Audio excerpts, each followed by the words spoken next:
let's talk about that greasy, like, gross, smelly gamer guy. So, content notes about what I'm talking about. This is going to involve notes towards stigma, mental illness, and it's also going to talk about Magic the Gathering, so, okay, you know. But when you think of that greasy gamer guy, like, you have a person in mind, a little bit. But you also have a non-zero idea of how that person behaves, what they act like around others. In fact, you're probably thinking of, like, I don't know if you've seen the Kyle skits that Coral Pecan does of, like, someone who is a serial sexist, a serial misogynist, maybe a little awful to just generally everybody that's not him. But this is a conversation specifically about personal hygiene, in that there's a firm belief that some of these guys just need to find a bar of soap, which is, like, maybe a possibility. But the thing that I want people to get out of this conversation is that there is more than one possibility.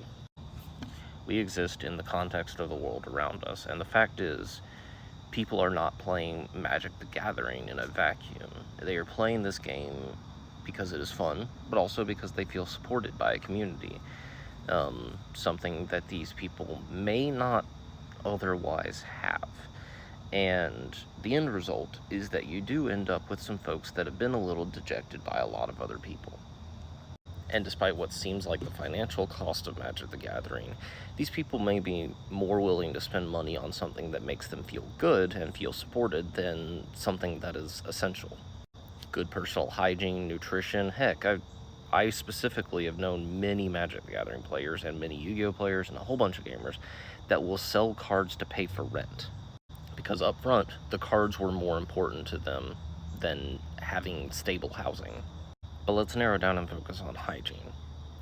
There are a number of reasons why people's hygiene may not be perfect. Some of that is resources, but some of that could be the fact that just there are a number of individual reasons that people do not bathe completely or shower completely or smell good after their shower, from individual chemical imbalances that lend themselves towards BO, so you end up smelling like soap and BO, to the fact that not showering correctly and completely is something that people do constantly in the realm of mental illness. For, like myself, working in a psych hospital and being pretty depressed myself. Like, if I can be vulnerable for half a second, it takes a lot of effort individually to fully shower on a day-to-day basis. In that I haven't taken that effort to comb my hair yet this morning, and I still need to brush my teeth, and that is a struggle every single morning. And just recognizing that these guys, they genuinely might be so focused on whatever else is going on in their life, or whatever else they perceive is going on in their life, that bathing just isn't the priority for them. The fact of the matter is, for many things in life, we can have empathy, and we can explain why a person might do this. That does not make it necessarily good or okay. But empathy does not require things to be good or okay. It requires you to be understanding. Something that I wish somebody told me when I was growing up is that the difference between an excuse and an explanation is how much you like the person.